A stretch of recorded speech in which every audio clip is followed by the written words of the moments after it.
Ladies and gentlemen, Gold Coast Waves Entertainment is very proud to present our interview with celebrity entertainer, Mr. Jason Thompson.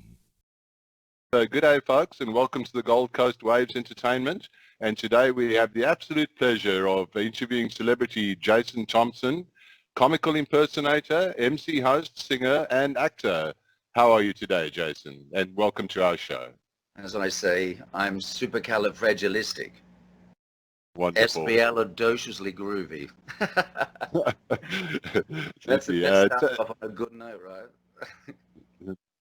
Absolutely. Tell us about yourself, Jason. You originally hail from Brisbane and you're currently in LA. Tell us about what you're doing at the moment and how you're coping with Originally, the crisis. I was from Adelaide. I was lived there, but my sister moved up to Queensland, so I sort of followed, and I love it up there. I based myself there when I'm, home and not traveling around the globe and doing what I do. And, I have a lot of fun doing that, but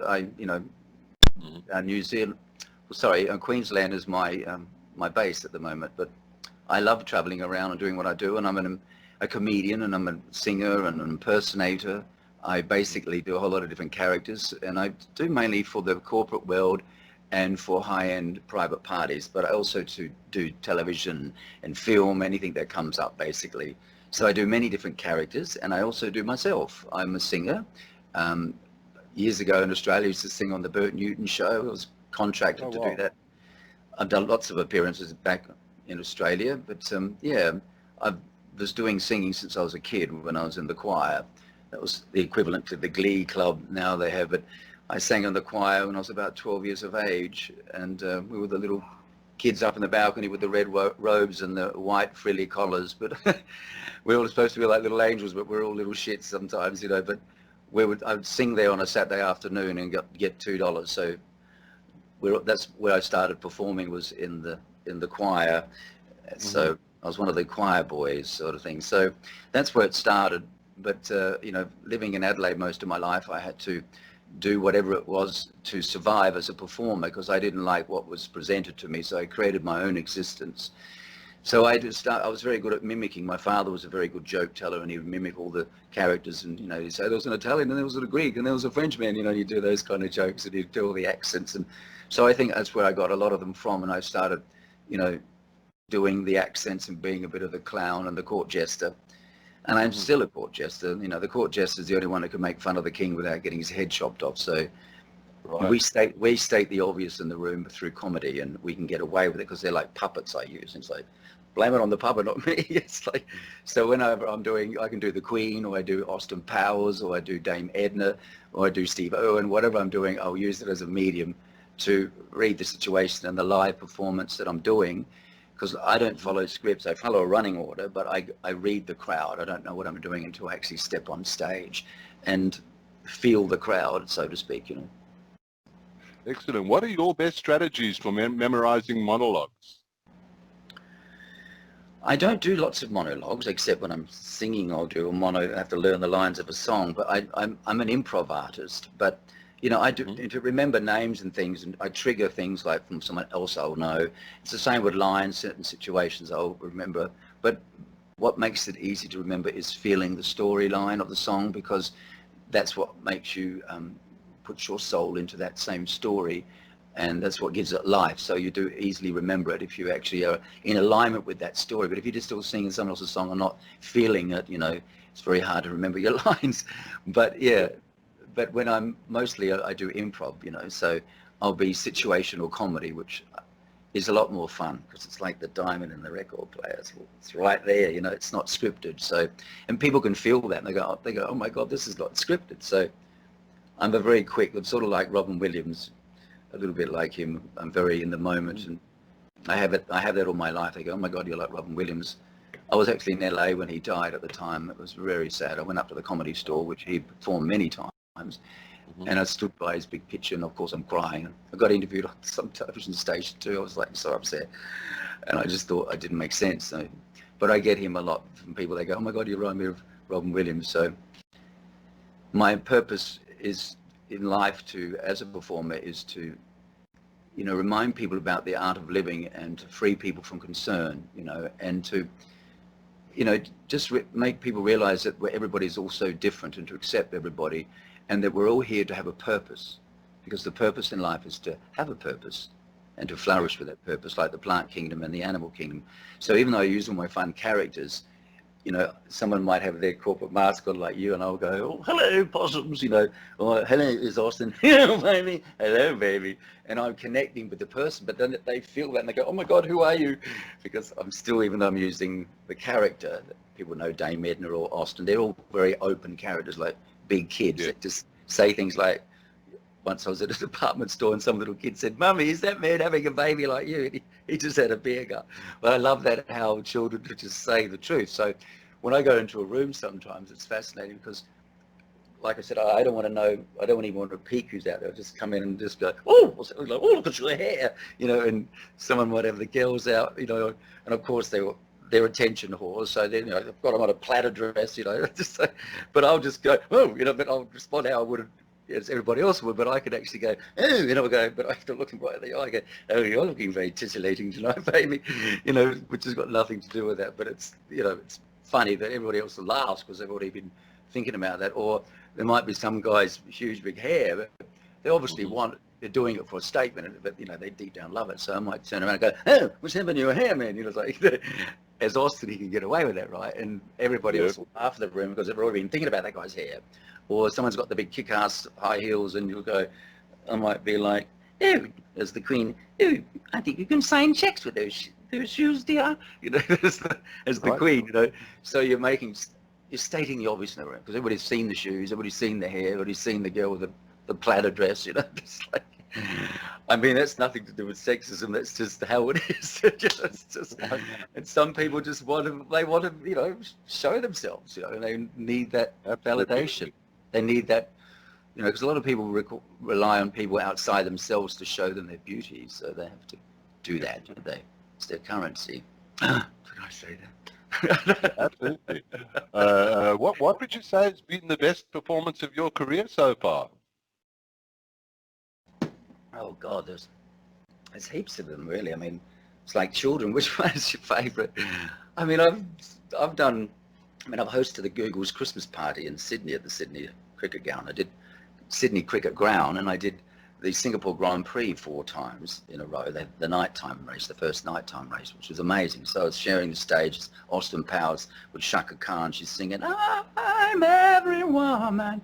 And she's just right there, and I'm at the back doing Austin, and there's all my groovy girls, which the Singapore group, they provided all these fuck me and fuck you, all these fun girls. Oh, Austin, I love you, Austin. That was so much fun to play with for 3 days. So, I did gigs like that, but, I just, I've done gigs for the Australian Chamber of Commerce in Beijing, in Thailand, in Vietnam, where all the expats that live in Australia, they're there, they want to have a fundraiser. So that's what I do. I do a lot of charity balls. And I love that as my job too, because I can go, oh, it might be Dame Edna, and go on the microphone and say, oh, who shall I make rich today? Oh, he looks like he's got lots of money, doesn't he? But what's your name, dear? And I come up to the crowd and, I can see, who I need to get the money out of. Oh, think of the children, so I get away with it, that court jester. And remember, the court jester was the only one that could make fun of the king without getting his head chopped off. He's the joke in the pack. So there's the pack of cards. This is the kings and queens right down to the bottom of it all, and the jacks and all that stuff down there. And then there's, the joker. He's in the pack. So he's in the pack, but not in the game. Mm-hmm. Right? So he's not in the game. He's the joker. So he can come in with the bells on the toes. So that's what comedians do. They state the obvious. That's why everybody it's like a pressure relief valve. Everybody goes, wah, because they've been thinking about that and not knowing how to process it or vent it. Yep. And as a comedian, we state the obvious, the current affairs or whatever it is, and everybody laughs. And it's like we're freeing people from concern, which is a good thing, because then we're not then we're at ease more. Because otherwise, if we've got dis-ease, it's no good, because that's disease. So you have to have ease and freeing people from. So that's why I love being a laugh doctor, because comedy, as you know, it releases serotonin, endorphins. It It lowers your blood pressure. It builds up your immune system. I mean, people should be talking about this in COVID. You know, they're all talking about, oh, vaccine, but my immune system is my vaccine. I'm sorry. I build up my immune system. It's like my little army. If I look after them, they're going to look, you know, shit on anything that tries to get in my body. Yeah.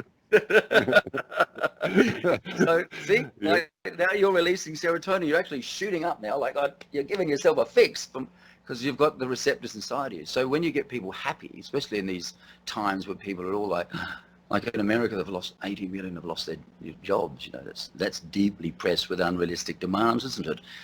And some would say that's what the core of depression is. So as a comedian, I like to make people, you know, actually heal themselves through laughter. Yep. Jason, what skills have you learned that have helped you along in your singing career? Oh, what skills? You've always got to like remember your diaphragm or your stomach's like a Scottish bagpipe, and you've got but a lot of people breathe from their chest here. They go, and they run out of breath. So you actually start from down here, like, so that expands, and then your chest, you get double, right? And then your diaphragm, your muscles, you know, that's why at my age I still look fabulous. You know, you do the clench. So you actually, your muscles do the on the bagpipe. You understand? Yeah. So when you breathe from your diaphragm, and then go Bella Signora. So it's like very good. Very, very good. Can you tell us about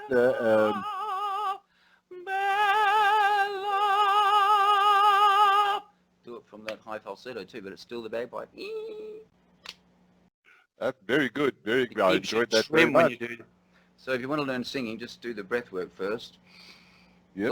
Lay on the floor and put your hand on the stomach and just concentrate about feeling up first, because we're not used to it. And then you go, oh, you push it out from there with your stomach muscles.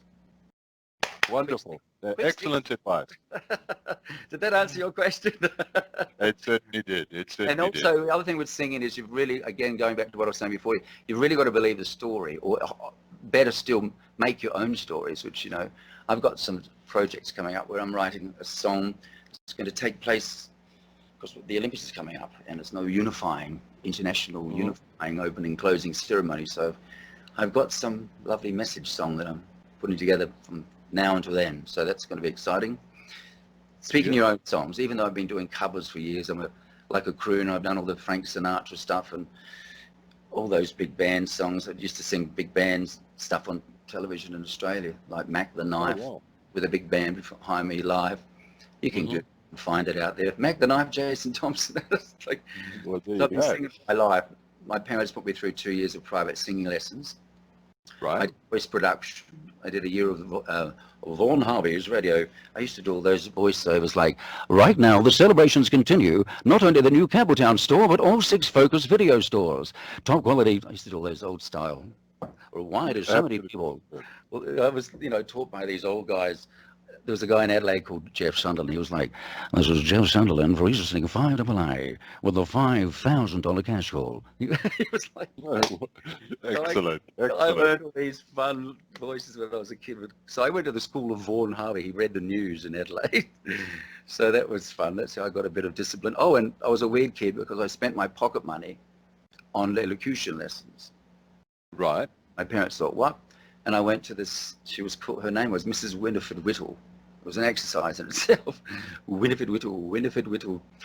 You know, so I got a lot of that as well, like learning how to speak correctly and putting a cork in my mouth. So when I sing and perform or project my voice, I know how to get it crisp. Well, Crisp. Especially now when you only haven't got one chance to say it. You have to be very clear. Especially when I talk to foreign countries, I got to get into that real. I remember Mrs. Winifred Whittle, because a lot of people get all sort of mumbly and lazy. They don't clearly, you know, the edges of stuff. Yep. Anyway. Do you have any favorite comedy venues currently or in the past? What has been your favorite? Well, I basically just do a lot of live events. I don't do the comedy, stand-up comedian stuff here. Everybody's saying I should, and I'm getting to that stage because of the way the world's going. But I've generally done these, you know, I'm like an Academy Award style host for these big gala dinners, charity balls, you know, awards nights for corporate companies. It might be Westfield Shopping Centre, the best shopping, you know, store in the whole thing for the year. You know, they have it like a dinner, and it's just a gathering and a thank you too. But I host a lot of these, you know, big events like that. So I'll be Austin Powers for a 60s theme, which I was that at the Google's Christmas party I was mentioning. It was a 90s theme because this movie was in the 90s. So I hosted it as Austin, but depending on what it is, you know, but it's lots of fun. But anyway, I love doing performing as with all these different characters, and sometimes I wake up, who am I today? Am I Austin, woman, the Queen? And you know, you got to like get your mindset. That's why I do yoga and meditate. It's like Very good. Very, very good. I've come back to me, you know, because you know, sometimes literally I've done like every day for, you know, very busy one character, and I'm Austin Powers and I'm the Queen, and you know, you can lose yourself in the, you know, in the puppeteering. You know, well, you're superbly talented, and you're a wonderful ambassador for us here in Australia. This has been absolutely superb talking to you today. Is there anything else you need to know about me? If you'd like to tell us something further, you can. Yep, that's fine. Would you like to hear a song? Well, yes, absolutely. Absolutely. If you, yes, please go ahead. Let's have a look. Talking about an old crooner. It might be too loud. Let's try it out. All the people at home. All the people at home, possums. Anyway, let me have a look. Well, this is a lovely story. Think about this story. The greatest among us is the one who has, you know, becomes like a child, not childish, like, yeah, I don't know, mummy, but childlike as far as being open-hearted, right? Mm-hmm. And I believe the greatest among us is the one who becomes like that and open, and, you know, no fake filters. It takes more courage to be authentic and be yourself, and more courage to even be vulnerable, because you are being authentic and being yourself. So I love that, you know, that's what makes the world go round, so you can teach people to be, you know, yourself, you know. So being young at heart is the key, like Robin Williams was. He was a bit of a Peter Pan. So you can be a Peter Pan and a Tinkerbell or whatever, but you never lose that inner child, that boy wonder, that, you know, that feeling, or that the big kid inside. That's your higher self, you know. So this is a song about that. It's called Young at Heart. So here we go. Let's see if it works. Wonderful. Oh, there it is. Oh. Bit of technical difficulty. Is that too loud? No? That sounds good. Fairy tales can come true. It can happen to you if you're young at heart. I think I'll put it there. It's too loud. Okay. For as rich as you are, it's much better by far to be young at heart. Mm-hmm. Or you can go to extremes with impossible schemes. You can laugh when your dreams fall apart at the seams. Oh well, shit happens. And life gets more exciting with each passing day. And love is either in your heart or on its way. Don't you know that it's worth all the treasure on earth to be young at heart? And as rich as you are, it's much better by far to be young at heart. That's the truth. And if you should survive, well, to 105, look at all you've derived out of being alive. Now here is the best part. You've always had a head start if you are among the very young at heart. Well, that's what it's all about. Isn't that right, Tim? You've got to stay young at heart. And that's when you're laughing. If you've got too much stress, it's dis-ease. So you've got to calm the farm, you know.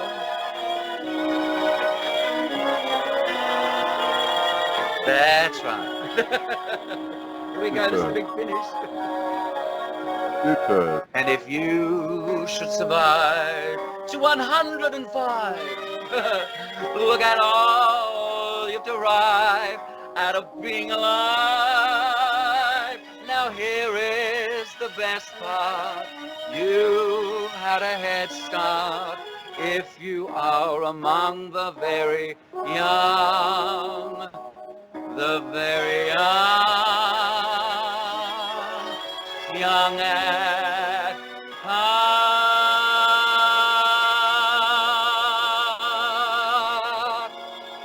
Okay. Well done, well done. On that note, darling, I'll say That's goodbye. awesome. Yes, absolutely. And on behalf of Oya Wilson and myself, we'd like to thank you very, very much, Jason, for coming on to Gold Coast Waves Entertainment. And we wish you all the very, very best with your career. And we'll be following you closely. And be kind to yourselves. Thank you very much, Jason. And That's remember, wonderful.